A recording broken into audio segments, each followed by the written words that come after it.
Comienza a estudiar gratis en ere.team y descubre por qué en español nadie te explica mejor. Muy buenos días amigos, ¿cómo están? Bienvenidos a un nuevo video en EdeTeam. Hoy vamos a comentar el estado del frontend en 2022. El frontend como tal es una especialización del desarrollo web que comenzó allá por la década del 2010 más o menos, con la popularización de frameworks como Angular, Ember, Backbone, después del lanzamiento de Node.js. Previo a eso se hacía frontend, por supuesto, pero no era tan fuerte esa especialización, ¿no? Era como un desarrollador web que veía todo el proyecto, pero a partir de esa época hay más especialización y el frontend empieza a madurar. Hay una etapa como de inicio en la que el frontend es muy caótico, hay muchos frameworks, muchas soluciones, está la fatiga de JavaScript, pero para esta época el frontend ha madurado muchísimo y vamos a analizar, vamos a comentar esta encuesta que acaba de salir, se llama el estado de frontend de 2022, desarrollado por The Software House, y justamente hablan de esto, de cómo el frontend como disciplina ha madurado muchísimo, ya no hay tanto caos como antes y está bastante interesante. Y como yo no soy experto en frontend, nos está acompañando Beto Quiroga, que es un experto, uno de los principales expertos aquí en Latinoamérica en frontend. ¿Cómo estás, Beto? Bienvenido. Hola Álvaro, la verdad estoy alegre de poder volver al canal y también estoy muy emocionado de poder hablar un poco de todo este ecosistema que cada vez está más grande, cada vez sale el framework revolucionario, cada vez sale el framework que va a matar a React, así que vamos a ver qué opinan los desarrolladores. ¿Y ya lo mataron o todavía? Todavía, pero vamos a ver qué opinan los desarrolladores que han respondido la encuesta, pues. Sí, esta encuesta está muy interesante, así como comencemos dándole una mirada rápida a la tabla de contenidos. Son 13 capítulos. Bueno, el primero es un intro que es como un resumen breve de las conclusiones. Luego, como las condiciones de trabajo de los developers, los frameworks, las librerías, TypeScript. TypeScript es un capítulo completo, eso está interesante.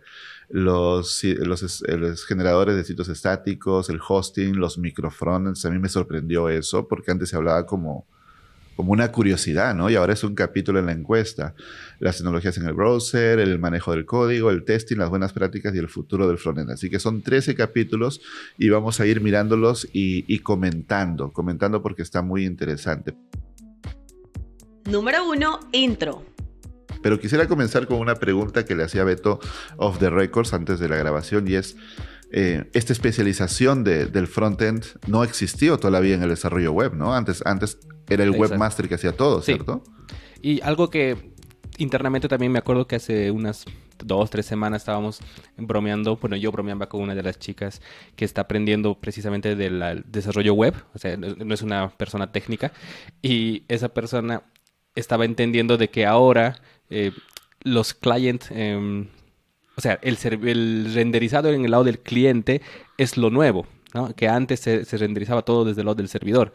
Y yo le bromeaba diciendo, no, ahora se renderiza del lado del servidor nuevamente. Entonces, creo que es un ciclo, pero obviamente va cambiando muchas cosas. Como tú dices, antes el webmaster hacía todo, ¿no? Desde el HTML, el CSS, el JavaScript, el backend, la configuración de la base de datos, o sea, todo lo que tenía que ver con la aplicación web, que tampoco no tenía el término aplicación web, lo hacía solo una persona incluso, ¿no? Un solo rol. Si la aplicación era muy grande, sí, la hacían varias personas, pero aún así se dividían el mismo rol, ¿no? El mismo rol mezclado entre todos. En cambio, esta especialización empieza a surgir con la popularización de las APIs, los servicios REST, para empezar. Y, como tú decías al inicio, con la llegada de frameworks especializados en esto, ¿no? Como Ember. En ese momento Ember fue el revolucionario, el que cambió el paradigma, ¿no? Muchos amaron, los de la vieja escuela en JavaScript aman hasta el día de hoy Ember. Hay muchos que siguen desarrollando en Ember.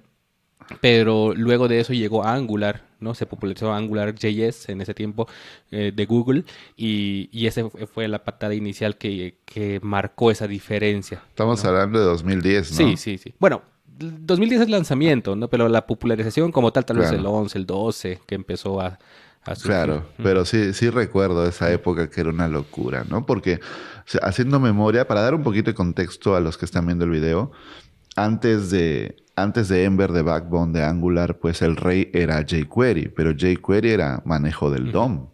O sea, sí se podían consumir APIs, creo, con jQuery, ¿no? Pero no era como como la principal funcionalidad, no era para manejar el DOM, ocultar y mostrar cosas Sí. ¿no? Y listo. En ese tiempo todavía estaba muy popular PHP, entonces metías jQuery dentro de PHP y el típico código mezclado de PHP que ahí mismo metes el HTML, el PHP, el jQuery y ahí mismo hacías las peticiones a Ajax con jQuery. Sí, sí, me acuerdo mucho de eso. Ay. Ujú. Claro, entonces todo era una mezcolanza, ¿no? Entonces, para 2010, aprox por poner una fecha de referencia, empieza esta especialización y cada vez más y más y más especializado. Y durante el 2010, durante esa década del 2010, hubo toda una temporada en que el frontend era caótico. Y justamente esto es lo que hablan en el inicio de esta encuesta, ¿no? Como para ir avanzando. En la tabla de contenidos aquí en el intro. Acá dice que la broma famosa de nuevo día, nuevo framework ha envejecido pobremente. O sea, ya el frontend está más estable, ya no hay esa fatiga de JavaScript, ¿te acuerdas de los 2010? Sí, Que era tremendo, tal vez ¿no? luego, incluso en el 13, 14, era que literal, ¿no? Todos los días había que aprender una nueva librería, ¿no? No estamos hablando de librerías o frameworks como los que ahora conocemos, ¿no? O sea, los grandes, React, Svelte, no eso, sino librerías para hacer manipulaciones, tal vez en el DOM, de fechas, realmente era de todo, o sea, salían librerías de todo. Y Sí. al día de hoy, sí, seguimos utilizando un montón de librerías, pero ya cumplen un estándar, yo creo. Eso sí es verdad. Entonces, vamos a ver la encuesta así rapidito. Son 3.703 programadores encuestados en 125 países. Hay que tener en cuenta que las encuestas no son la palabra final, son referencias para entender el estado de la industria y otras empresas sacan otras encuestas, entonces siempre es bueno ver más de una encuesta para ver cómo los patrones que se repiten, ¿no? Pero igual es referencial y es importante verlo. Y 19 frontends expertos que son los que van dejando sus comentarios durante la encuesta, ¿no? Aquí está más o menos cómo se ha repartido la encuesta, 807 personas en Estados Unidos, 252 aquí en Sudamérica, bueno, Norteamérica, no Estados Unidos, ¿no? Que incluye México, aquí está el puntito de México, Europa 1918, wow, o sea, eso me sorprende, Europa es más que Norteamérica y Sudamérica juntos. Ahora, lo que no África, sabemos Asia a y ciencia Australia. cierta es si esos 1900 trabajan remoto para Norteamérica, que es muy común. Tienes razón. Ahora pues ya la relocación es menor que antes, ¿no? Antes era, me dieron un trabajo en tal empresa y mañana sale mi vuelo y adiós familia, y muy, muy bonito, ¿no? Pero ahora hay muchos que trabajan desde su casa para empresas de todo el mundo. Exacto. Domina las carreras del futuro y trabaja en cualquier lugar del mundo sin salir de casa. Miles de personas han aumentado sus ingresos, encontrado su primer empleo o creado su propia empresa estudiando en EDETEAM. Tú puedes ser el próximo. Comienza a estudiar gratis en ede.team/cursos y comprueba por qué en español nadie explica mejor que EDETEAM. Número 2. Desarrolladores y condiciones de trabajo. El gran cambio sobre los años anteriores ha sido el trabajo remoto. Y sí, pues post pandemia, claro, en la pandemia fue como obligatorio, pero una vez que terminó la pandemia, las empresas se enfrentaban al reto de, ya acabó la pandemia, ¿regreso a mi gente a la oficina o los dejo en su casa? Sí. No sé si has visto, Beto, capaz que sí, cómo Apple ha sufrido para traer a la gente a las oficinas. Claro, es que desde el punto de vista de la fuerza trabajadora, o sea, de los empleados, de los devs y demás, creo que es muy unificada la idea de no querer volver. En cambio, las empresas que han querido hacer volver a la gente son realmente directivos. O sea, son los directivos que han querido dar instructivos de, hey, vuelvan, ¿no? Pero convencerlos es complicado. Hay, no sé, como un enfrentamiento bien duro, porque, por ejemplo, Apple quiere que la gente vuelva. Netflix, no sé si seguirá queriendo, pero en su momento incluso Reed Hastings decía que con trabajo remoto no se puede crear grandes cosas, que si no se trabaja. Y quizás el caso más famoso es Elon Musk, ¿no? Elon Musk está completamente en contra del trabajo remoto, o sea, es un opositor total. Sí. Pero los empleados quieren trabajar remoto. Entonces, aquí está el detalle. Mira, 59.7% solo remotos. Eso es brutal, solo remoto. El híbrido, o sea, unos días remoto, otros días vas a la oficina, un 35%. Y solo oficina, esto sí ya se murió prácticamente. Incluso los híbridos, en muchos casos, en muchas empresas, prácticamente es para justificar su infraestructura física, ¿no?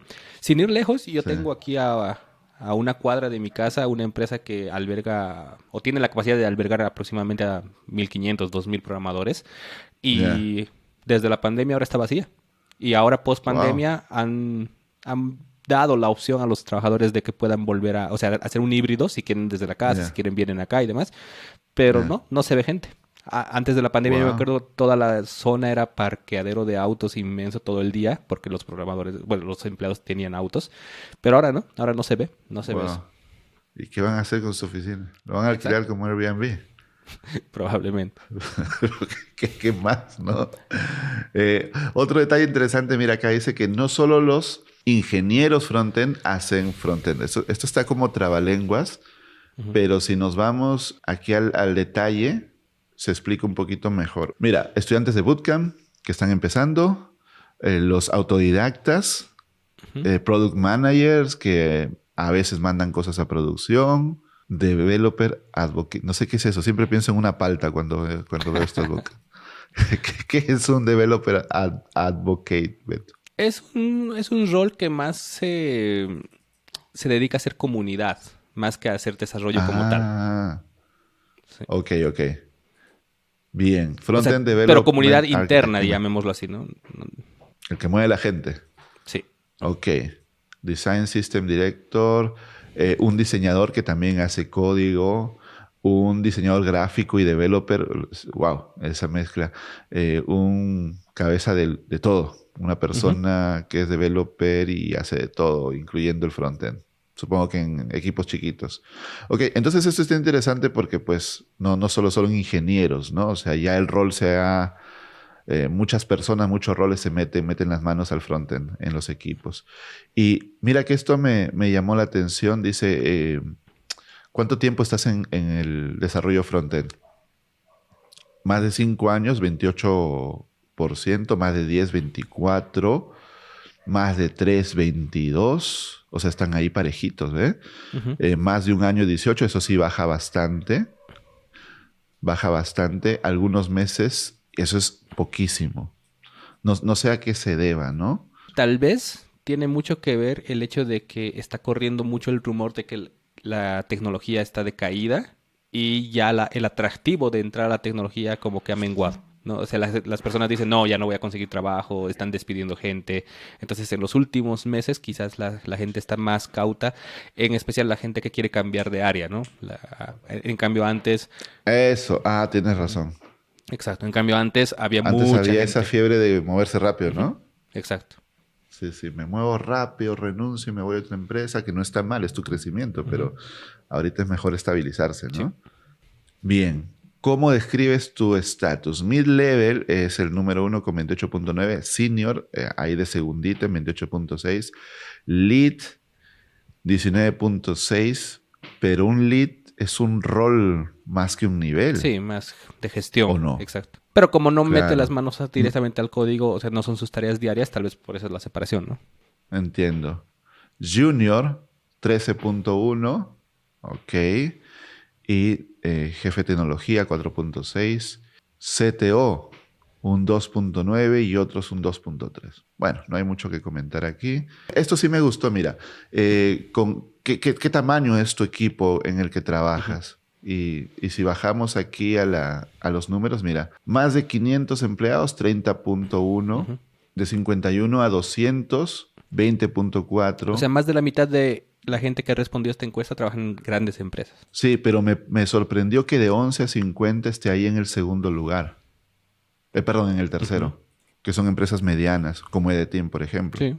O sea, yo Sí. esperaría No, que y estas además empresas que- estén más abajo. Exacto, porque Edeteam, claro, es un caso particular, como dices, estamos ahí, pero si vas a ver la siguiente sección de la encuesta, pareciera que contradice a esta parte, es interesante. ¿Sí? A ver. Mira, antes de pasar a la siguiente, soy una sola persona, ¿no? Un freelancer, 8.8, que tampoco es poco, es casi 10%. ¿Cuántos developers hay en tu compañía? Claro, o sea, raro, ¿no? Hay mucha gente trabajando en grandes empresas, pero la mayoría en realidad no son menos de 5 frontends. Y aquí estamos nosotros. ¿O nosotros somos 5? ¿Cuántos son? Bueno, En frontend. 4, sí. O sea, estamos acá, Ujú. estamos en el número 1. Curioso, Exacto. tienes razón, es muy curioso porque equipos gigantes como, mira, más de 100 Ujú. está hasta abajo. Exacto. Suelen ser equipos pequeños entonces. Sí.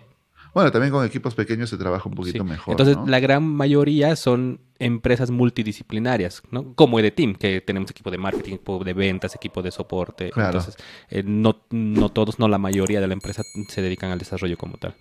Y aquí también dice que algunos empleados que han llenado la encuesta, o algunos ingenieros, perdón, no trabajan en compañías de tecnología. Ujú.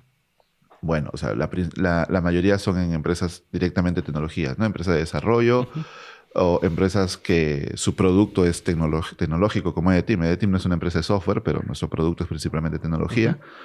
Y luego vienen las demás, ¿no? Sí, tal cual. Porque igual los programadores se buscan prácticamente en todas las compañías hay un programador, ¿no? Por ahí. Exacto. Número 3. Marcos. Vamos a la parte interesante, creo yo, que son los frameworks. Bueno, y supongo que acá meten a React, así que hagamos la aclaración, ¿no? React no es un framework, pero pues crearle una categoría es una mierda, ¿no? Así que Sí, claro. lo meten siempre para simplificar, ¿cierto? Sí, total. Ok. El año pasado, ¿cuál de estos frameworks usaste y te gustó? Mira, ve.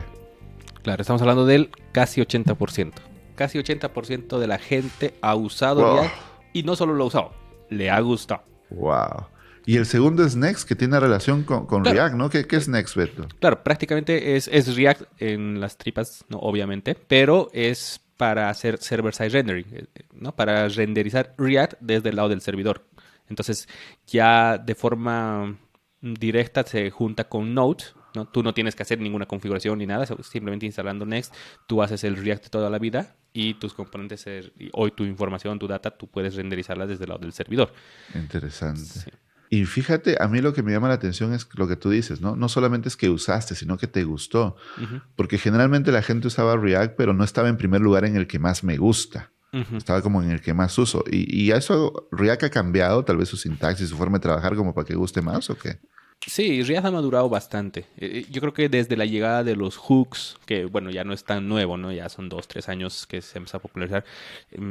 Pero desde la llegada de los hooks ha cambiado mucho el paradigma de cómo se desarrolla en React y ahora todo es hooks. Entonces, eso ha enamorado mucho a la gente. Es muy fácil reutilizar código, es muy fácil hacer arquitectura incluso dentro de React. Ha crecido mucho en ese sentido React, ¿no? Antes era Wow. una librería en la que hacías tu interfaz y un poco más y ya. En cambio, ahora ya hay arquitecturas de cómo desarrollar en React, patrones, muchas Entiendo. Claro, se siente esa madurez, ¿no? Exacto. Supongo que por ahí la gente le gusta quedarse ahí. Vue.js después de React, Angular, este es Angular, el naranja, cosas. Ujú. más abajo, Svelte. Yo creería que AngularJS ya no está en la encuesta, ¿no? Por el hecho de que también ya el soporte terminó. Ah, ya no hay soporte para AngularJS. Ujú. Wow. Svelte. ¿Ese No, es Gatsby. Svelte? Ah, este es Svelte y ese Exacto. está raro. Debería, cuando yo pongo el mouse debería salir el nombre porque me vuelve loco. Gatsby. Yo ya no he escuchado de Gatsby. Ya pensé que se había Gatsby muerto. fue un boom, Número 4. pero Librerías. Next lo mató. Número Yo 5, creería que Next lo TypeScript. mató. Más que Gatsby. Ah, hace Número lo mismo 6, que Next. generadores de En sitios esencia estáticos. sí, ¿no? Número Pero Gatsby está 7, más orientado hosting. a GraphQL. Número pero 8, Ya. En cambio, Next microfrontends. puedes integrar cualquiera de los Número dos, 9, ¿no? tecnología Ahora, en de Gatsby también navegador. podrías hacer el REST, Número pero 10, su enfoque gestión es de más a código. GraphQL. Entiendo. Sí, me acuerdo que hubo un Número tiempo en que 11, todo el mundo hablaba de testing. Gatsby. Incluso estuvimos a punto Número de hacer un 12, curso de Gatsby buenas por prácticas. problemas. Creo que el profesor se enfermó. Ya no me Número acuerdo qué 13, pasó que no se el hizo. futuro del frontend. Pero luego ya nadie lo pidió, ni los estudiantes, ni nada. Dije, Exacto. bueno, se fue, se acabó Gatsby. Sí, a mí me llama la atención que aunque muy pequeñito, ya entró ahí como resultado Remix. Creo que es el ¿Qué es último. Remix? Remix es prácticamente lo mismo que Next.js, pero es nuevo. Es una nueva propuesta. Es de los mismos creadores de React Router. React Router es el router prácticamente por defecto que todo el mundo usa en React. Y Ya. de los mismos creadores es Remix. Es un framework para hacer server-side rendering y muchas cosas en React. Interesante. Pero es nuevo, es nuevito. Wow. Nuevito ya se metió ya a la encuesta. Sí. Entonces eso Sí, está es bueno. un año de tener. Mira esto. En el año pasado, ¿cuál de los siguientes frameworks usaste y no te gustó. Ajá. Y el primer lugar es, uy, Angular. ay, ¿y por qué? ¿Será por el Angular Way? No sé, no quiero echar leña al fuego, pero los que usan Angular siempre se enorgullecen del Angular Way. Ujú. Pero tengo mis sospechas de que eso hay gente a la que no le gusta. ¿O tú crees que es Sí. otro motivo? Sí, no, yo también comparto eso. Algo que a React lo ha impulsado demasiado es ese mismo hecho de que es solo una librería. Es decir, que te descargas React y React como tal no hace nada más que solamente dejarte crear componentes y ya. Pero necesitas un router, que toda aplicación necesita un router, y tú puedes elegir de un banquete de opciones que tienes por ahí. La más utilizada obviamente es React Router, pero hay muchas empresas que sacan sus routers. Hasta TanStack, por ejemplo, sacó recién nomás un router que promete mucho. Pero a lo que voy es que tú puedes ir armando tu stack dentro de tu mismo ecosistema React. En cambio, en Angular ya por default vas utilizando las muchas herramientas que te trae y a veces se vuelve hasta tedioso, ¿no? Ya como que no tienes dónde más investigar. Para algunos puede ser cómodo en el sentido de, no, es que ya tengo todo y ya, pero para otros es más bien como que se sienten encasillados. Por como Claro. vemos las respuestas en la encuesta, pues a la mayoría no le gusta eso, ¿no? Eso aparenta. Sí, se ha visto un descenso de Angular en los últimos años. Y eso que Angular fue como el impulsor de todo esto, lo que decíamos al inicio, ¿no? De la especialización del rol de frontend. Sí. Angular, o sea, si bien es cierto, como tú dices, va con Ember, pero Angular creo que fue el que lo llevó a otro nivel. Sí.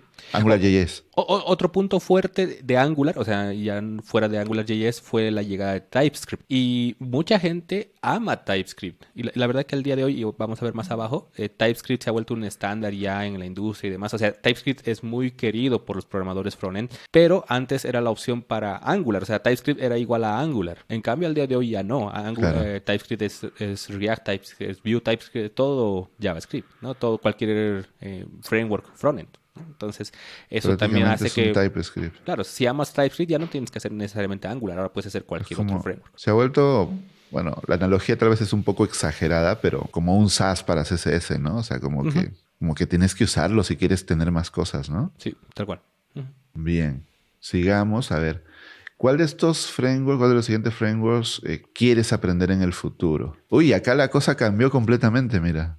Bueno, ahora, como la encuesta está dirigida a programadores frontends, es obvio que ya son gente que ya hace. Entonces, si es en el futuro, significa que la gente, a pesar de que no hace Algo nuevo, Svelte, ¿no? exacto, no ha probado todavía Svelte, pero le llama la atención. Entonces, es por Ah, eso que bueno, buen React, punto, claro, tienes razón. React se va al piso porque la mayoría sí está haciendo React actualmente, ya no lo ve como el futuro, obviamente. Pero Svelte yo he visto que a la gente le gusta mucho porque es como JavaScript purito o algo así como que compila puro, ¿no? Sin cosas adicionales. Sí, es una mezcla extraña entre React y Vue, llamémoslo así, para los que no conocen, ¿no? Por lo que he visto le gusta mucho a los que lo prueban. El detalle es que no tiene como mucha penetración en la industria, ¿no?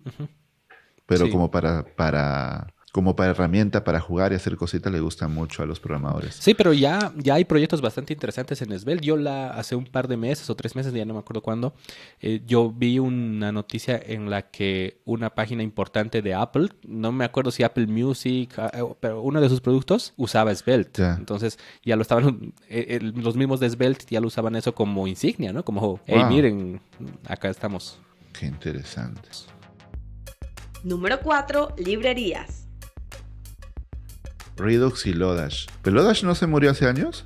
¿O estoy mal informado? No, se sigue utilizando para validaciones. Pero como todo en JavaScript hay ya más opciones. Pero no, Ah, hay muchos no sé proyectos por así. qué, me parecía que estaba como deprecado o algo así, entonces estaba mal informado. A ver, el año pasado, ¿cuáles son las siguientes librerías usaste y te gustó? Ahí está. Ok. Bueno, Axios, prácticamente igual el estándar para hacer peticiones HTTP, ¿no? Aunque yo creería que Fetch como tal se ha popularizado, o sea, el uso de Fetch nativo sin librerías, pero Axios sigue facilitando la vida y es un estándar, ¿no? Lodash, como te decía, tal vez más por la cantidad de proyectos y la ayuda que hace al tema de helpers, validaciones y demás. Redux, a mí me llama mucho la atención que Redux siga ahí, ¿no? Redux es el manejo del estado global, pero yo creo que está ahí por el hecho de que se puede utilizar en cualquier proyecto JavaScript. No ¿Y por qué? necesariamente ¿Pero en por qué te React. llama la atención que esté ahí? No entendí esa parte. ¿No debería? Porque no, yo pensaría que ya hay más opciones y que están empezando Ah. a cambiar el paradigma de cómo se utiliza el estado. Entonces, la gente está empezando a migrar a esas nuevas opciones. Entonces yo creería que aún así, tal vez Redux está un poco de bajada. Bueno, manejo de fechas. Moment sí ya murió. Entonces, mira, por ejemplo, Moment ya murió, ya no tiene soporte. Oficialmente, ¿no? Sí, ya no tiene soporte y ahí está. O sea, tiene todavía buen uso por la cantidad de proyectos que lo utilizan, ¿no? En su momento fue un boom Moment. En cambio, Sí. ahora Date ya está por encima. Apollo, que es para GraphQL. Arax para programación reactiva. Y pues Y ya, otros. otros. Ujú. Ok, estos son los que le gustó a la gente. Supongo que también estarán los que no les gustó. Sí, aquí está. ¿Cuáles usaste y no te gustaron? Uy, Mira, es lo que te digo. O sea, cambió el paradigma de cómo se utiliza el Estado. Y por eso yo creería que la gente está empezando a disgustarse con Redux. y así como chisme, ¿aquí en Team usamos Redux o no? Sí, utilizando Redux, pero también utilizamos React Query. React Query no es específicamente manejo del estado, pero ayuda a hacer caching de las peticiones y a hacer data fetching. Entonces, en ese sentido, sí utilizamos en ciertas cosas que antes sí teníamos que apoyarnos de Redux, ahora ya no tenemos que llegar a Redux, sino nos quedamos en React Query. Ujú. Ok. Sí. Y Moment. Moment en segundo lugar. Sí, pero yo creo que es por el soporte también, ¿no? Porque pues ya al no haber soporte ya es más difícil usar una librería nueva. Pero Más que todo para los que llegan a un proyecto que ya existe, ¿no? exacto. Pero son las mismas, prácticamente son las mismas librerías de arriba, ¿no? Claro, interesante. ¿Cuáles de las siguientes librerías que te gustaría aprender en el futuro? Apollo es para GraphQL, ¿no? Para traer Sí. data, creo. Exacto. Sí, entonces, interesante que GraphQL siga ahí, bien posicionado.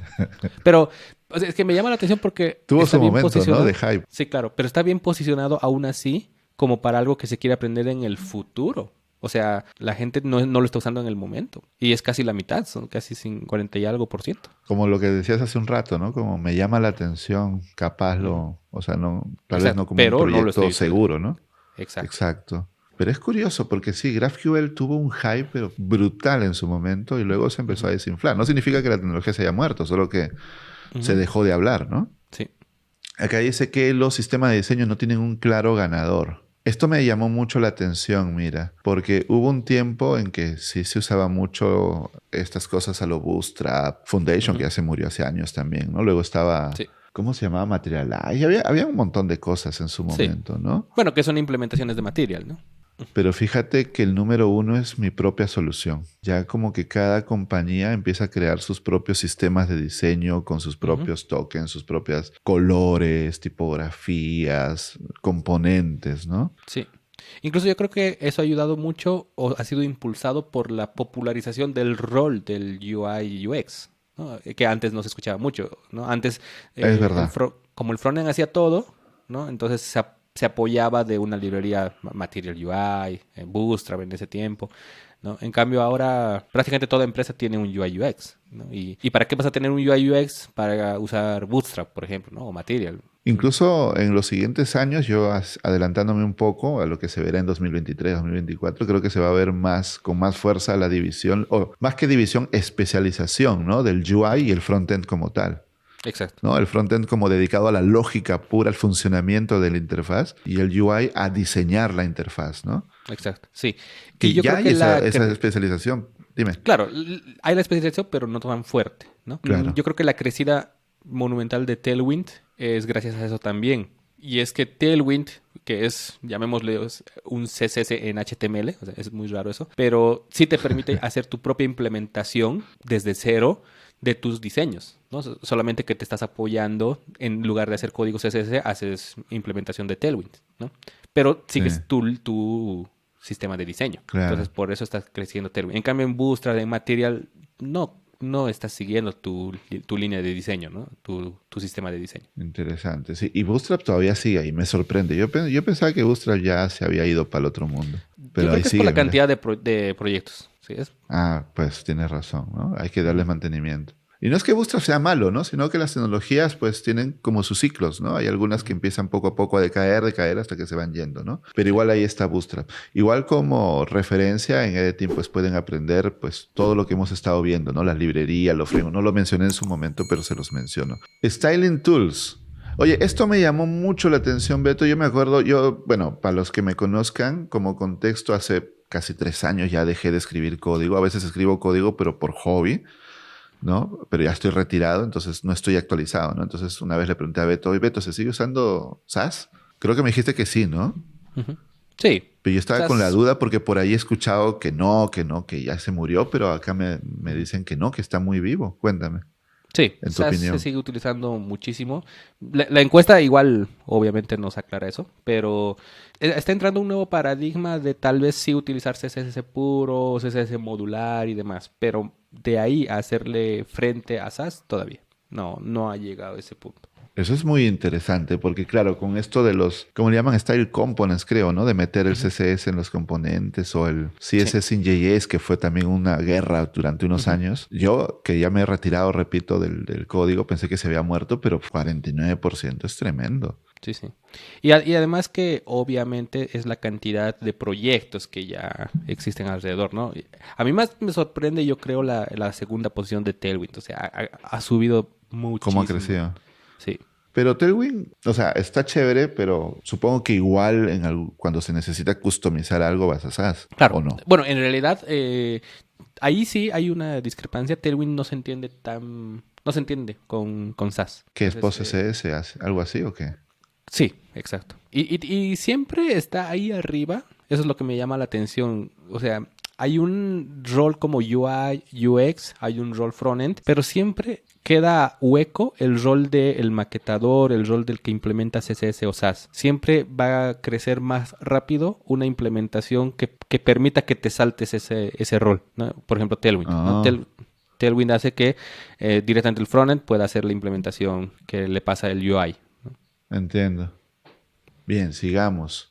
Herramientas de desarrollo influenciadas por la nube. Y a mí me gusta mucho que estén en primer y segundo lugar. Están ESLint y Prettier como herramientas de desarrollo. ESLint es para buenas prácticas y para tener un código estandarizado. Y Prettier es para formatear el código, ¿no? Para que tenga un aspecto lindo a la hora de leer el código. Entonces, la unión de ambos hace que tu código se vea muy bien. Y a mí me gusta mucho de que estas dos herramientas estén en primer lugar porque eso significa que ha madurado mucho la forma en la que se escribe código JavaScript, ¿no? Antes todos escribían JavaScript como les venga en gana y ya, ¿no? En cambio ahora es prácticamente un estándar escribir, valga la redundancia, código estandarizado. Justo tú hiciste un curso de esas dos librerías. Exacto, sí. Tenemos un curso de cómo utilizar ESLint y Prettier en JavaScript y también hacemos una pequeña práctica de cómo incluirlo a React. Interesante. O sea, como que viste el futuro cuando planeaste el curso.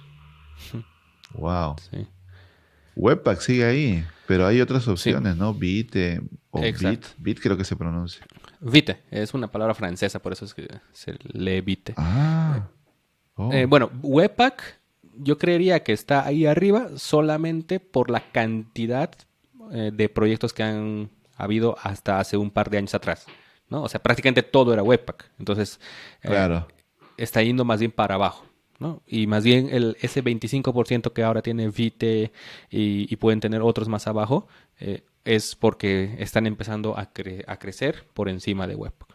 ¿Y SBuild es también un builder como Vite o como Webpack? Sí, y SBuild promete y cumple en realidad, ¿no? Hacer el empaquetado, el build, en tiempo récord, ¿no? Es muy rápido, es muy óptimo, entonces también por eso ha crecido en popularidad. Pero este año, no sé si más abajo tal vez está, creo que no creo todavía, porque este año recién Vercel, que es la empresa creadora de Next, ha presentado su propio builder, que es Turbo, y ellos prometen ir mucho más rápido que ESBuild, así que veamos cómo va eso en los próximos años. Si cada una promete más rapidez. Exacto. Claro, y si cada una promete más rapidez y Webpack se quedó ahí estancado, significa que Webpack va a ir para abajo, ¿no? Sí, eso sí es verdad. Número 5, TypeScript. Un capítulo dedicado a un lenguaje específico me sorprende. Y vamos aquí, ¿usaste TypeScript el último año? Sí, un tremendo 84%, no un chiquitito 15%. Yo siento que se veía venir. Sí, desde hace un par de años se veía venir. Ese 15% es casi seguro que es porque le está dando soporte ya a código legacy, ¿no? Proyectos nuevos, se podría casi asegurar que un cercano 90 y algo % está con TypeScript sí o sí. Yo me acuerdo que el año pasado en un podcast a un invitado le pregunté, fue una pregunta esperando una respuesta, pero me respondió otra cosa y me quedé como decepcionado. Le dije, no voy a decir el nombre para no echar barro a nadie, pero oye, ¿crees que TypeScript es obligatorio para un frontend en el mundo actual? Hace un año, exactamente hace un año. No, me dijo. Yo me quedé como, estás huevón. No se lo dije porque no quiero cagar a un invitado, ¿no? Pero en mi mente dije, estás huevón, porque pues ya que está la prueba, ¿no? Tienes que aprender TypeScript. De hecho, si no sabes qué es TypeScript, hicimos un video aquí en YouTube para que tengas un panorama de qué es TypeScript. Luego de entender qué es TypeScript, te puedes ir ya al curso de TypeScript en EDTeam. Pero tienes que aprender JavaScript primero, ¿cierto, Beto? No puedes ir a TypeScript directo. Sí, total. Una cosa que yo digo en ese video, y creo que es lo que ha hecho que TypeScript sea tan fuerte, TypeScript se basa en JavaScript. Es como añadirle más cosas. Es como si fuera una escalera, el siguiente peldaño, ¿no? Y creo que eso es en lo que fracasaron otros lenguajes que quisieron matar a JavaScript, que eran otro lenguaje y había que aprender otra cosa y que te quedabas con la sensación de me servirá a futuro, a largo plazo, ¿no? Y algo que tal vez no se comenta mucho, pero de cierta manera es muy loable, y es que es de Microsoft. O sea, TypeScript está ahora también presente en la mayoría de los proyectos JavaScript. O sea, Microsoft está dentro de los proyectos JavaScript. Va a depender de cada persona, ¿no? Porque todavía existen los que escuchan Microsoft y les da como en el Rey León cuando dicen Mufasa, ¿no? Mufasa, ¿no? Microsoft, ya va a depender de cada persona, pero está haciendo cosas buenas por el open source Microsoft, hay que reconocerlo. Oye, pero de verdad, ¿no? TypeScript, Visual Studio Code, GitHub, o sea, Microsoft es el puto amo ahorita del frontend. Sí, tal cual. Dios, qué NPM. miedo. Ah, también lo compró, ¿no? Claro, bueno, GitHub lo compró, pero que es lo mismo. ¡Qué miedo! Mientras sigan haciendo las cosas bien, normal, ¿no? Pero si un día se les da como ¿te acuerdas lo que hizo Facebook hace años con React, que quiso licenciarlo? Ajá. Lo bueno es que la comunidad se rebeló, ¿no? Dijo, váyanse a la mierda, entonces no uso React, pues, y tuvieron que retroceder. Bueno, veamos. En tu opinión, ¿cuál de los siguientes futuros escenarios de TypeScript te parece que suceda? Una traducción medio chusca, pero se entiende la idea, ¿no? TypeScript superará a JavaScript y se convertirá en el nuevo estándar. ¡Ay, Dios! Pero eso requeriría que el browser lo procese, pero nunca lo va a procesar. Sin embargo, volvemos a lo de hace un rato. Es casi JavaScript. Sí, no, y al final yo creo que se refiere a cómo desarrollas, ¿no? Porque a ti no te interesa cómo se transpila para que el navegador lo entienda, ¿no? Buen punto. ¿Y la compilación aquí en ignorancia es rápida o hay momentos en que te quedas ahí mirando la pantalla hasta que compile a JavaScript? No, sí es rápido. Hay otros procesos que hacen que el build sea lento, pero no TypeScript. Porque en mis tiempos, yo me acuerdo que, nuevamente, la única referencia que tengo es SAS, pero es parecido el escenario. Había momentos en que te quedas mirando la pantalla mientras compilabas SAS. Pero creo que eso ya cambió, ¿no? Porque creo que tienen otro compilador y tal. Sí, porque, por ejemplo, en Next, en la versión actual, no sería la actual ya es la 13, en la anterior, en la 12, sí el linting de los tipos es lento. Entonces, nosotros cuando hacemos build, se queda ahí bastante tiempo, por lo menos un par de minutos creo que se queda solamente haciendo validación de tipos. Y obviamente también porque nuestra aplicación es bastante grande, ¿no? Pero ese es ya el build para deployar. La producción. No es cuando tú estás desarrollando. Exacto. Entiendo. Ok, el segundo escenario es JavaScript y TypeScript serán iguales de populares, ok. JavaScript se transformará en algo como TypeScript. Oye, ese rumor yo lo he escuchado, que JavaScript va a traer tipos y no sé, ¿qué tan real es? Bueno, hay propuestas, pero yo lo veo muy, muy, muy lejano. O sea, sabemos que ECMAScript 6 fue una revolución y no sé qué, pero si te das cuenta, desde ahí hemos llegado a lo mismo. O sea, cada año se sacan 3, 4, 5 mejoras en el estándar ECMAScript. No se sacan mucho. De ahí a que JavaScript se convierta en un TypeScript, ¿cuántos años tendrían que pasar para que hagan eso, ¿no? Claro, porque es que es un estándar, ¿no? Y eso es muy complejo. Tienes que poner de acuerdo a todo el mundo también. Sobre todo cuando es estándar, porque en estándar todo el mundo... Es como el Congreso para la gente que no lo entiende, ¿no? Es como que se pongan de acuerdo los congresistas. Es una mierda, es muy difícil. Claro. Tendría que haber un golpe de estado o algo. Un castillo ahí temblando con su papelito. Claro, mientras que cuando es una sola empresa da el golpe en la mesa, ¿no? Se hace así y ya está. Y se acabó. Exacto. Buen punto. Domina las carreras del futuro y trabaja en cualquier lugar del mundo sin salir de casa. Miles de personas han aumentado sus ingresos, encontrado su primer empleo o creado su propia empresa estudiando en EDEteam. Tú puedes ser el próximo. Comienza a estudiar gratis en ede.team/cursos y comprueba por qué en español nadie explica mejor que EDEteam. Número 6. Generadores de sitios estáticos. Static Size Generator. Y es lo que decías hace un rato de que se vuelve a renderizar del frontend, del backend, supongo, ¿no? Sí, desde el lado del servidor. A ver, la misma pregunta que en todos los capítulos. El año pasado, ¿cuál de los siguientes tecnologías usaste? Ahí está. Segundo lugar, ninguna.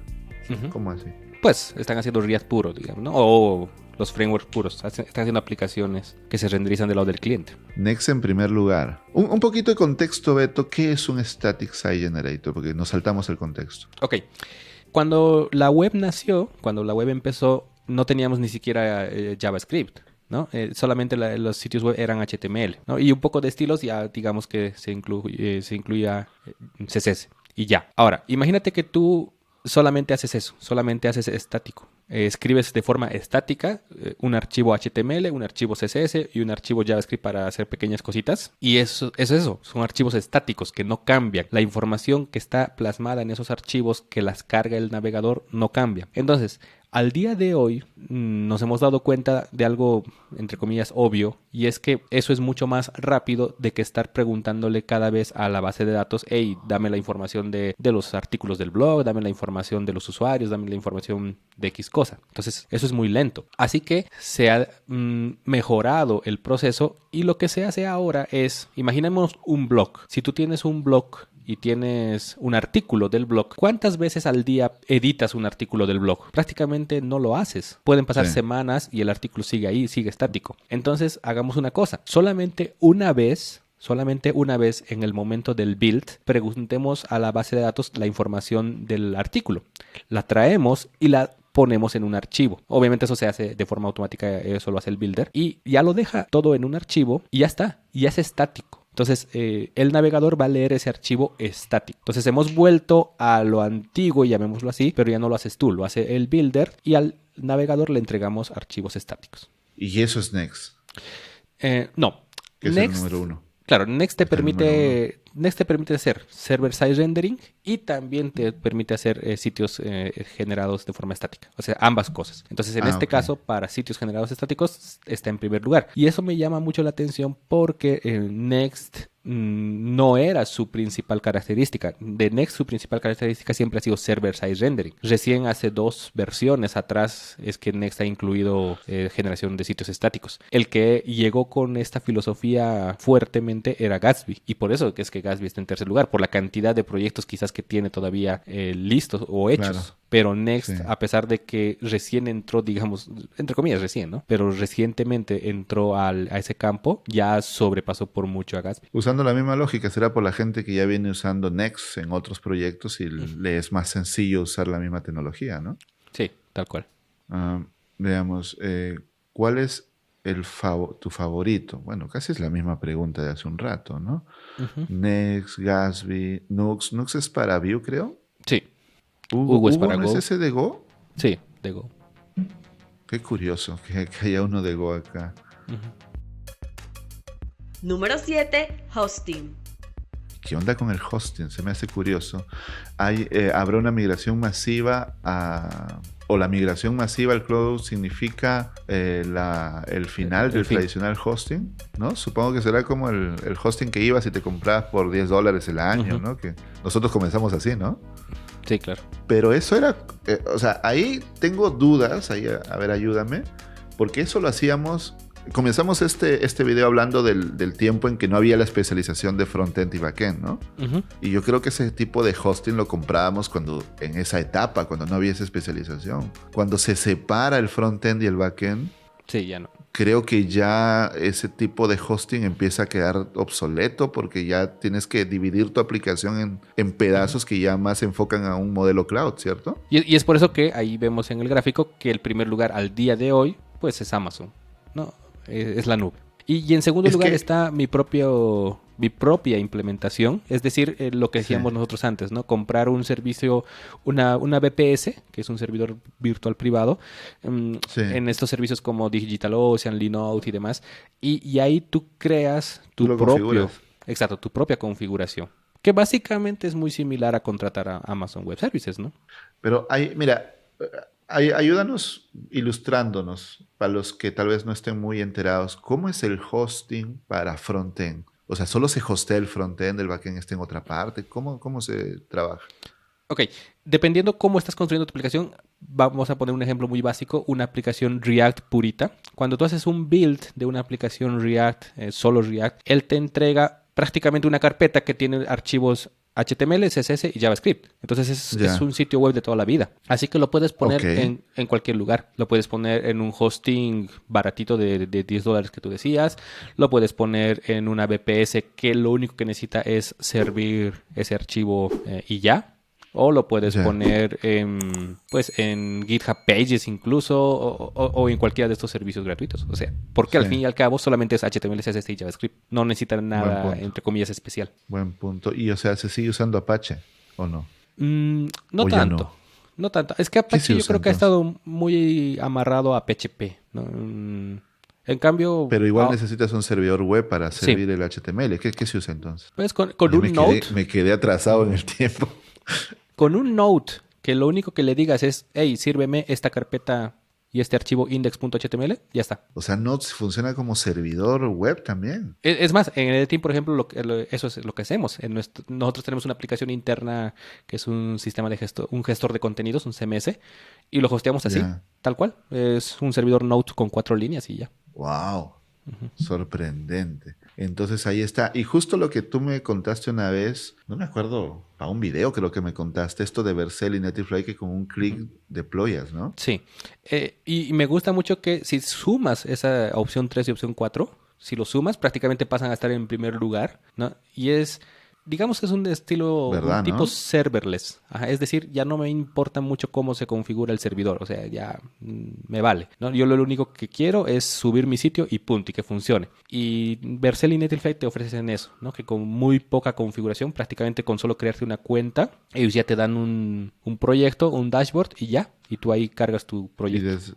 incluso desde el CLI deployas, ¿no? El ciclo de interacción continua. ¿Usas con interacción continua? Un 79 rotundo, ¿ah? Ujú. Rotundo 79, casi 80% dice que sí usa interacción continua. Y yo creo que va muy de la mano también en el uso de Netlify y Vercel, porque ellos también traen ya sin configuración alguna, te permiten utilizar CI/CD. Pero mira, esto me dejó sorprendidísimo como GitHub Actions en primer lugar, considerando, corrígeme si me equivoco ya, pero creo yo que GitHub Actions fue el último en llegar a la fiesta. Pero sigue siendo Pero es GitHub, ¿no? exacto, o sea, sigue siendo el papá de todo. Pero, o sea, pero sorprende el poder que tiene GitHub a ser el último en llegar y plantar su bandera y decir, aquí estoy yo, o sea, jódanse, aquí llegué yo y ustedes pasan para segundo plano, ¿no? Exacto. En segundo lugar, Jenkins, más bien a mí me sorprende porque al revés, es el más antiguo, ¿no? Y yo Ya. creería que va muy de bajada. Tal vez solo es la cantidad de proyectos que antes estaban usando Jenkins, ¿no? Y GitLab de tercero también me sorprendió. Yo esperaba GitLab de segundo o de primero otra vez porque GitLab creo que desde el inicio se vendió como una plataforma, tal vez como diferenciación, ¿no? No como GitHub de que metas tu proyecto y ya, sino para ver todo el ciclo de vida del software. Ujú. De hecho, GitLab tenía herramientas de CI/CD muchísimo antes que GitHub. Pero pues yo creo que lo que manda es el uso, ¿no? Es la cantidad de usuarios que tiene GitHub sobre GitLab. Claro, pone GitHub Actions y todo el mundo que ya está en GitHub, pues lo usa, pues porque ya está ahí, ¿no? Azure DevOps muy debajo, muy por debajo. De hecho, tenemos cursos de estas herramientas de CI/CD para que vayan a verlos en EdTeam. Azure DevOps bastante abajo. Bitbucket Pipeline, no sabía que tenía, pero bueno, es comprensible. Travis CI, bueno, ya son herramientas que están ya por debajo. Número 8. Microfrontends. O sea, aquí sí te voy a pedir contexto. ¿Qué rayos es microfrontend? Tengo un concepto muy vago, pero a ver, aterrízanos. En pocas palabras, es partir tu aplicación grande en pequeñas diferentes aplicaciones. Por ejemplo, imagínense la la aplicación de The Team. Entonces nosotros podríamos construir con React una parte del proyecto, solamente la parte donde tú entras y tomas los cursos, solamente esa con React. Luego hacemos otro proyecto para la comunidad, para todo lo que es la comunidad, y decimos eso va a estar en Vue.js. Y hacemos otra parte de la aplicación, qué sé yo, el blog, en Svelte. Y nosotros unimos esos tres frontends en una sola aplicación con ciertas prácticas, de tal manera de que un solo servicio levante a los tres servicios, ¿no? Entonces, de esa manera se comunican los tres frontends y Pero es un solo. no es meterle más complejidad innecesaria, pregunto.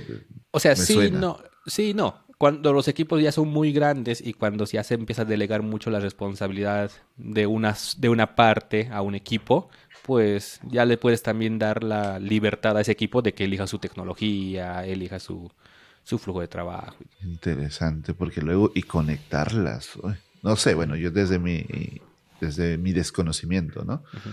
Pero fíjate que está chiquito todavía. 24.6%, la cuarta parte los ha usado, pero según lo que estaba leyendo aquí en estos comentarios, que no los vamos a leer para no alargar mucho el video, pero sí los leí antes como para tener contexto, decían que se ve un crecimiento y que hace unos años pensaban que no iba a crecer, que era como una moda pasajera, pero parece que se está estabilizando. Single es SPA, pero ¿por qué o sea, en pocas palabras, está no. en microfrontends? Yo pienso que la respuesta ahí es que no están utilizando. El 35%. Claro, esto significa no. Sí, llamémoslo así, exacto. El single SPA O sea, estoy no. usando otra cosa, mejor dicho. Sí. En cambio, ya el segundo lugar, que es Web Components, sí te permite compartir componentes entre 2 o 3 diferentes proyectos, pues. Pero en este caso, sí va a depender de cómo o cuál es la librería que utilizas, ¿no? Digamos que si utilizas React para diferentes partes de la aplicación, entonces sí puedes compartir componentes. En cambio, si utilizas React por un lado y Vue por otro, tal vez sí te va a ser más difícil compartir componentes, a no ser que utilices exportación a componentes nativos, pero de cierta manera siguen siendo proyectos separados, ¿no? O sea, puedes utilizar proyectos separados que compartan componentes. Claro, porque por más que hagas como en la explicación que diste, ¿no? Por más que hagas una parte con un framework y otra con otro, al final tiene que comunicarse y ahí está el pleito, pues, ¿no? Sí. Ok. Tenemos curso de SPA también en Team, si quieren aprender a hacer una SPA. Incluso está con JavaScript puro, creo, ¿no? Como para que refuercen sus conocimientos de JavaScript, ¿sí? Sí, tal cual. Entonces ahí lo pueden ver, ¿no? Y de componentes, bueno, todas las librerías de frontend manejan componentes. Pero bueno, los micro frontends son algo que no está fuerte todavía, así que no se desesperen, no se alarmen, ¿no? Número 9. Tecnologías de navegador. Esto me llamó la atención. ¿Qué pasa con el 42% en WebSockets? Dice, yo esperaba, bueno, estamos hablando del comentarista, ¿no? Dice que no son palabras nuestras, pero me llamó la atención, dice, porque esperaba menos del 5%, porque WebSockets está en primer lugar. Y nuevamente, para no ponernos a leer todo, yo lo estuve leyendo y decía algo como que, pues, no todos necesitan WebSockets. No sé qué tan real sea o qué opinas. ¿Tú también piensas que debería tener menos? Sí, te soy muy sincero, a mí también me sorprende, o sea, de la gran mayoría de aplicaciones que uno conoce, no muchas utilizan WebSocket, por lo menos en mi experiencia. Entonces, como para darle un 40 y algo %, a mí me sorprende bastante, ¿no? Pero todas, tal vez algo que comparten muchas aplicaciones es sistema de notificaciones o un pequeño chat, ¿no? Entonces, tal vez por ahí se meten WebSockets en muchas aplicaciones. Por cierto, tenemos curso de WebSockets en EDTeam para que ustedes vayan a verlo, ¿sí? Para que aprendan o refuercen si es que ya están haciendo WebSockets. A veces tal vez tienes algo que reforzar o buenas prácticas que no conocías para que vayas a verlo en EDTeam. Luego, Clipboard API. Eso es de que copias desde el mismo browser, ¿no? Exacto. Yo creo que se está refiriendo todo esto a APIs nativas de JavaScript, ¿no? Sí, del browser. Del browser. Y entonces, pues para copiar, pegar y ya. Para pegar también, ¿no? Porque eso es chévere. A mí me encanta eso de que tú copias una imagen, por ejemplo, en Slack y la pegas, ¿no? No tienes que darle upload como antes. Sí. Eso es geolocalización también el sistema de geolocalización nativo está ahí fuerte. El que me llamó la atención ahí se está metiendo es Full Screen API, ¿no? Hay cada vez más aplicaciones que les gusta ahí ponerse en full screen. Tal vez la mayoría utiliza solamente en videos, ¿no? Para poner en full screen un video.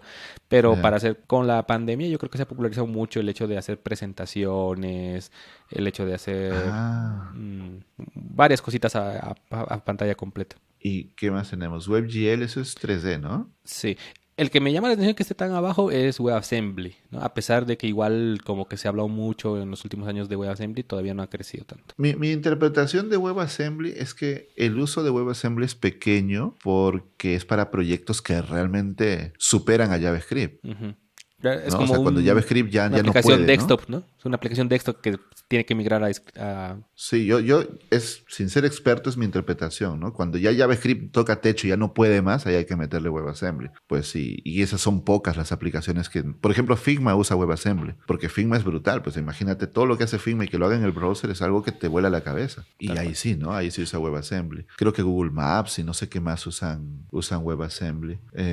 Por aquí decía, bueno, WebAssembly es, para los que les falte contexto, es una manera de escribir en C++, C#, Rust y Go, creo que son esos 4 lenguajes, y tú puedes compilarlos, no los compilas a JavaScript, los compilas a un bytecode tipo Java, ¿no? O sea, no digo que sea un código de Java, sino la misma forma de trabajar, ¿no? Y ese bytecode se lleva al navegador, no es JavaScript. Y el navegador lo interpreta y es mucho más poderoso que JavaScript.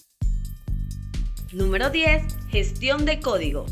Mira, los editores en el browser están creciendo. ¿Es un efecto del trabajo remoto? ¿Será? ¿No será? Hicimos hace poco un video en YouTube justamente sobre editores de código en la nube para que los tengan en cuenta. Oye, pero mira esto. Empecemos con editores en el desktop. Esto es una pateadera. Esto es como Portugal... ¿Con qué era Suiza, no?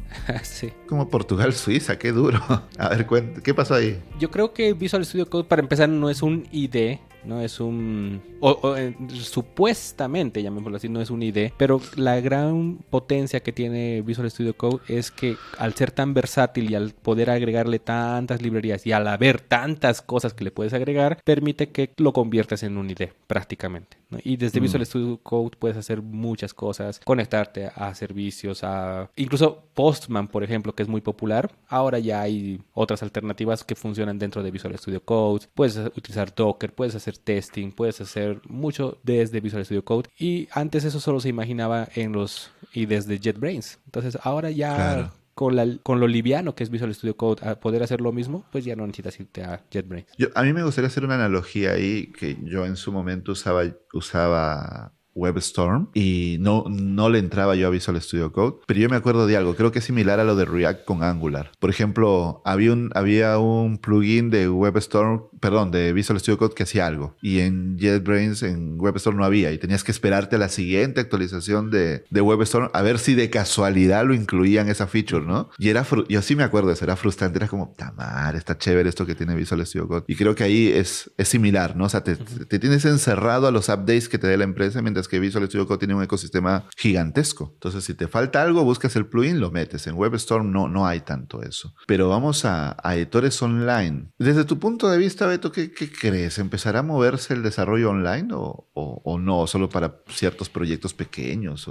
Yo personalmente todavía no me he sentido cómodo con los editores online. Tal vez Visual Studio Code en la nube, sí, al ofrecerte lo mismo que tienes en local, sí podría ser una alternativa real, ¿no? ¿Por qué? Porque no sales del ambiente que ya conoces en tu ambiente local, pues. En cambio, irte a un Code Sandbox, a un StackBlitz, sí te van a faltar cosas, ¿no? Y vas a extrañar cosas que en tu Visual Studio Code sí tienes. Pero independientemente de Visual Studio Code, ¿tú crees que un proyecto completo, yo no sé, ¿no? Pregunto por desconocimiento, ¿se puede manejar, o sea, aquí o es como para experimentos? Por poner un ejemplo, lo que yo conozco de los viejos tiempos, CodePen. Uh-huh. CodePen es para hacer experimentos, tu portafolio de cositas con CSS y JavaScript, pero no es para un proyecto completo que puedas deployar ni nada. Sí. ¿En estos casos se puede o tampoco? Personalmente no los he hecho. O sea, se podría porque te permite poder tener ahí tus carpetas, tu organización de carpetas, tu servidor. De poder se puede, pero de sentirte cómodo y hacerlo, yo creo que no. Personalmente yo creo que todavía. No. A no ser Visual Studio Code en la nube. Claro, cuando tú estás en GitHub, tú presionas punto y aparece el Visual Studio Code, ¿no? Eso es alucinante. La primera vez demora un poquito en cargar, supongo que mete cosas a la caché, qué sé yo, ¿no? Pero ya luego va fluido. Es brutal eso. Oye, pero también tienes razón porque pues el número 1 es None. O sea, no uso ningún editor de código en la nube. El segundo lugar es Code Sandbox, que bueno, no sé la tendencia. No hay resultados de 2000... No hay resultados de una encuesta anterior como para comparar la tendencia, ¿no? Quizás el otro año veamos que esto crezca, pero por ahora es interesante, pero todavía no está para cambiarse. ¿Cuál es tu proveedor favorito de control de versiones? Bueno, aquí no hay sorpresas, ¿no? Y mira, ahí está la explicación de lo que veíamos más arriba en CI/CD, ¿no? Pero le duela a quien le duela, este crecimiento brutal es con Microsoft. O sea, GitHub tampoco es que haya sido pequeñita, ¿no? Era fuerte, pero tampoco tenía una separación... corrígeme si me equivoco, ¿ya? Pero creo que no tenía una separación tan grande con GitLab. No sé. Habría que ver encuestas pasadas. O sea, yo tampoco he visto cifras, ¿no? Pero voy a lo que se habla, ¿no? A lo que tú ves en internet, ¿no? A las tendencias. Cuánto se hablaba de GitLab, cuánta gente lo estaba mirando con interés. O sea, no esperaba una diferencia tan grande. Sí, esto es como Porque incluso Bitbucket, que yo hasta lo consideraría casi muerto, pues no está tan muerto comparado con GitLab. Sí, no sé qué le pasó a Bitbucket que nunca despegó. Tuvo su momento, pero de ahí no despegó. Y eso que Bitbucket es de ese Atlassian que es muy fuerte, ¿no? Es de Jira, de Trello. Yo creo que los que se han quedado en Bitbucket también son los amantes de Jira, que quieren tener ahí todo un ecosistema unificado, ¿no? Jira, Confluence, Bitbucket. Número 11. Testing. Veamos, ¿quién es el responsable del testing en tus equipos de desarrollo? Developers and QAs. Pero los QA no son programadores, ¿no? ¿Hacen otro tipo de testing o no es así? Sí, se puede automatizar testing. Programan automatizaciones. Es que yo tenía la idea del QA como el que prueba desde el punto de vista del usuario final. Claro. No es así, o sea, también prueba código.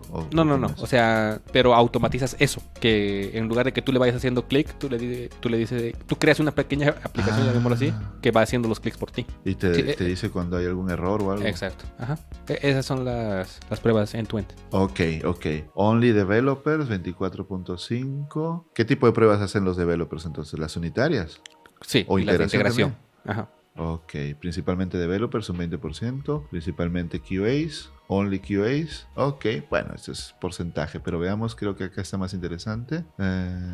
¿Has hecho test tú mismo en el último año? Sí, un 80%, muy bien. ¿Qué tipo de test escribiste tú mismo, no? Por ti mismo. ¿Cuál es la diferencia? Las pruebas unitarias testean precisamente eso, funcionalidades unitarias de tu código, ¿no? Una función, un componente, etcétera. Entonces son unitarias, como su nombre lo dice. Las de integración son aquellas que corren cuando tu código como tal se integra ya con el código que ya existía en el proyecto o de otros programadores. Exacto. Ajá. Entonces las pruebas de integración son las que corren cuando GitLab hace un merge, cuando GitHub hace esas cosas. Ahí es donde corren. En cambio las de end-to-end, o como ahí dice UI tests, son las pruebas de usuario que tú les dices, pero escritas, o sea, automatizadas. Ok, claro, como imitando el usuario, ¿no? Haciéndole clic a la interfaz y viendo si responde, si no responde. A ver, herramientas de testing. Tenemos un curso de testing con JavaScript. En realidad tenemos varios cursos, pero de JavaScript hay uno o dos, creo. Hay uno de testing con Vue también. No, sí. Bueno, no recuerdo, pero van a ed.team y en el buscador pongan testing y les van a salir un montón de cursos. Jest es la librería más utilizada para frontend en general. Testing Library también, especialmente en React, es de las más utilizadas. O sea, Jest es de forma global, tal vez Testing Library específicamente en React es muy popular. Esto hablando de pruebas unitarias y de integración. Pero ya para pruebas end-to-end, Cypress al día de hoy en JavaScript en especial es el que manda. Así que por eso está ahí. Mocha, Otter, Supertest, ok, listo. Número 12. Buenas prácticas. A ver, esto es como un mapa de calor, ¿no? Los más oscuros son más intensos. Por ejemplo, acá dice nunca, raramente, ¿El título a veces, a menudo, siempre. Esto es ¿qué tan seguido te cuidado importa? le das a tu aplicación, ¿no? Y aquí están como la escala, nunca, más pocas veces, a menudo y siempre. Y aquí están las categorías. Claro. El SEO... El SEO le vale huevo a los frontend el SEO. Pero tiene una explicación, ¿no? Porque son apps más que todo, ¿no? Exacto. O sea, y las apps son cerradas, es decir, necesitas un login. Por lo tanto, el SEO vale huevo realmente porque pues Google nunca se va a meter a una app que necesita login. Tiene sentido. Claro. Accesibilidad. Esto sí es una tarea, una asignatura pendiente, ¿no? Pero yo entiendo lo importante que es, pero también tiene que ver con los equipos de desarrollo, ¿no? Porque en un equipo pequeño de desarrollo es muy costoso meterle mucha fuerza a la accesibilidad, a pesar de que es importante. Claro, y el público al que te diriges, ¿no? Si es una aplicación grande, no puedes discriminar y decir que tu público en general no necesita accesibilidad, porque es grande tu aplicación. Buen punto. En cambio, cuando eres pequeño y tu aplicación es para específicamente, no sé, una ONG o algo, pues tendrás que darle enfoque. Oye, mira que el responsive, ahí sí es como que casi nadie lo descuida. Un 1.5% ha puesto Never, pues que están locos estos, pero bueno, pero es muy chiquito, así que no importa, pues, ¿no? Pero esto sí es como que nadie lo descuida y eso está muy bien. La performance debería tener un porcentaje más alto, ¿no? Porque es que creo que ahí también, Beto, es donde se sufre en el frontend, ¿no? Se le delega tanta responsabilidad al frontend que queda muy pesado. En realidad, sí. Ese 37 que está en primer lugar, incluso ese 20, son los culpables de que las aplicaciones sean pesadas, ¿no? O sea, como que yo le meto código nomás y ni modo, pues el servidor que sufre. y terminamos con aplicaciones lentas. User Experience. Esto sí me sorprendió porque es el número 1. O sea, hay una tendencia, y es lo que decíamos hace un momento, ¿no? Que está creciendo la importancia del UI y del UX. Y está en número 1, 55. Miren, el valor más alto y lo ponen en siempre. O sea, un 55.7% siempre se preocupa la experiencia de usuario y la experiencia del desarrollador. Pues no sé qué significa esto, entorno de desarrollo, herramientas, no sé qué significa. No sé, todo el ecosistema de desarrollo, ¿no? Desde el editor, desde el código, desde las buenas prácticas, la arquitectura del código, etcétera. Entonces nos quedamos con 2 en el primer y segundo lugar, la User Experience y el Responsive. Esos son como los más importantes, pero algo que está feo, diríamos del SEO, pero es muy discutible por lo de las apps. Yo diría que lo que está feo es esto, del performance. Y es algo en lo que deberían trabajar duro los equipos de desarrollo, ¿no? No meterle tantas cosas para trabajar mejor en el rendimiento. ¿Qué métodos o buenas prácticas usas en los proyectos de frontend? Code review, CI/CD, versioning, Scrum, Gitflow, Kanban. Estaba leyendo un artículo de este mismo man, el que comenta acá, y decía que en empresas grandes no usan Scrum. Me quedé como, wow. Y sí, hay mucho como santificación a Scrum, ¿no? Y también hay mucha demonización a Scrum, porque a veces lo usan mal en los proyectos y terminan los desarrolladores odiando Scrum, ¿no? Y cuando llegan a un trabajo y ven el daily, dicen, la puta madre, ¿por qué me metí acá? Pero no es ni uno ni otro, ¿no? No es ni para santificar como que sea el solucionador de todos los problemas, pero tampoco es para echarle barro, ¿no? Es si funciona en tu equipo bien y si no, no. Pero está hasta abajo, ¿eh? El code review, pues su nombre lo dice, pero ¿es algo estandarizado o cada quien lo hace a su modo? No, cada quien lo hace a su modo, yo creo.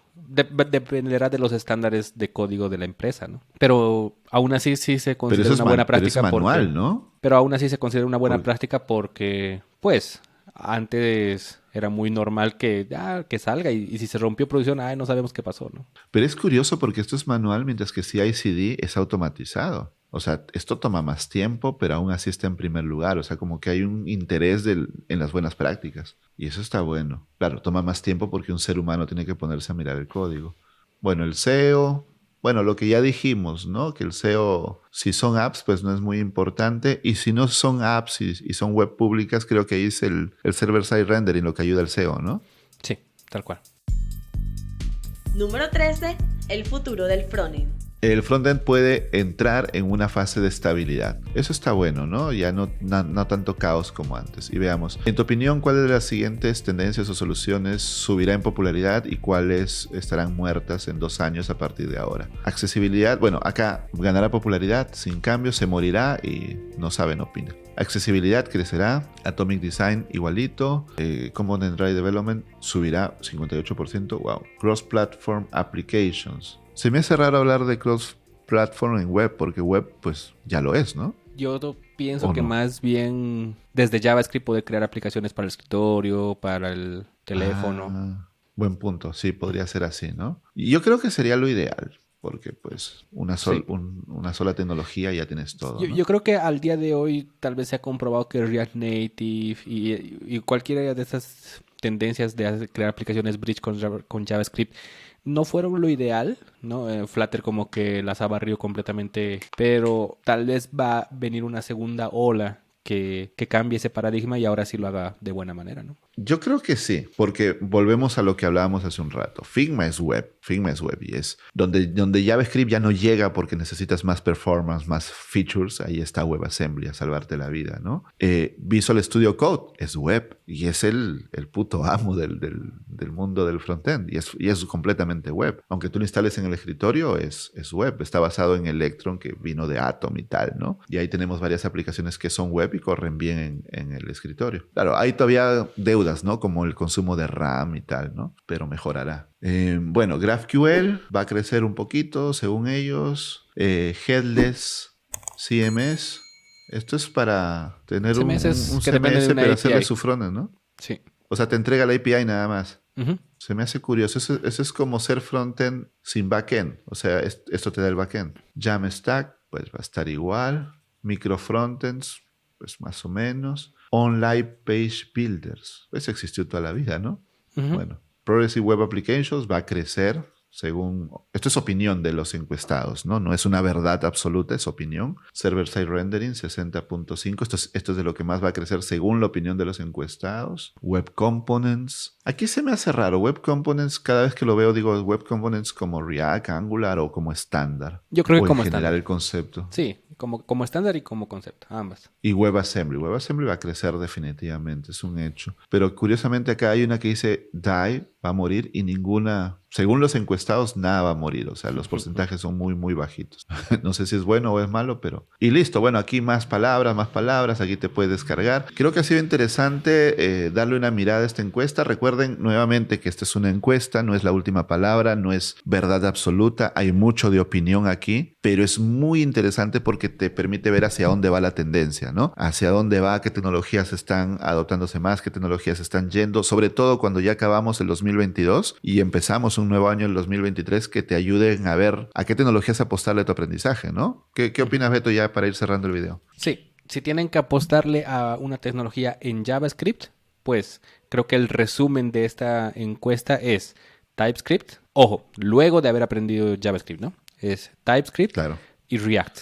Creo que es donde hay más trabajo, donde hay más demanda, donde hay más proyectos que puedes integrarte. Así que si quieres apostarle a algo y quieres apostarle a lo seguro, TypeScript y React. Ese es el resumen.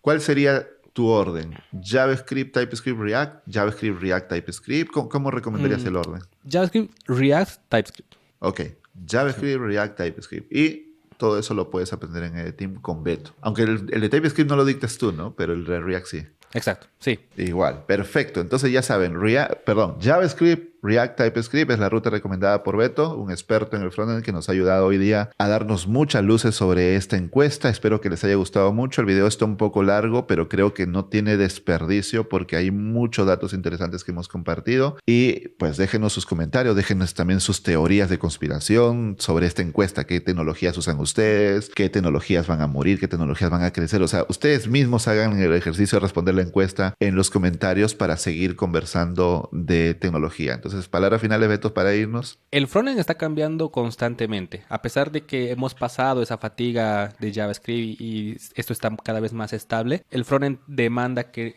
estés en constante aprendizaje. Y EDTeam es el lugar ideal para que puedas entrenarte todo el tiempo. Y no solo eso, también cada vez estamos abarcando más herramientas, más librerías, e incluso ahora te ofrecemos mediante un convenio con Turing la posibilidad de que también consigas tu primer empleo y un buen empleo. Así que no dejes de estudiar en EDTeam y entérate de las novedades que vienen muy prontito. Listo, muchas gracias, Beto, muchas gracias, comunidad, y nos vemos prontito en otro nuevo video hablando del mundo de la tecnología. Hasta la próxima, chao.